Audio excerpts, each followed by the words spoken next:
Nakatikim na ba kayo ng kinigtot na kalabaw? O kaya yung ata-ata ng kalabaw? Kung hindi pa, panoorin nyo ang video na to. Gagawa tayo ng kinigtot at ata-ata gamit ang karni ng kalabaw. Alright.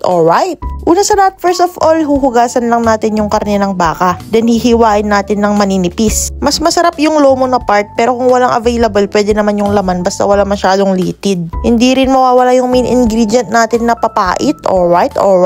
Nagpainit lang tayo ng mantika sa pan, nagisa ng bawang, sibuyas at luya. Sinunod na yung libro-libro at igigisa natin ng mga ilang minuto. At habang nagigisa, titimplahin na natin yung pang-ata-ata na kalabaw. Naglagay lang tayo ng sibuyas, sili, asin at konting MSG. Then balik muna tayo sa ginigisa natin, naglagay na rin tayo ng papait na magpapaalala sa'yo yung sakit nung pinagpalit ka niya sa malapit. Alright.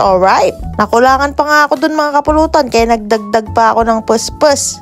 Ay sus Mariosep, kung andito kayo, amoy na amoy nyo, napakabango. Agat taki ngem napaka-quality. Nagbangsit ngem sumamit. Hinalo na natin sa ating karne ng kalabaw, then nagtoppings ng green onions. At sheesh, meron na tayong napakasarap na ata-ata na kalabaw. Hilaw na hilaw. Alright.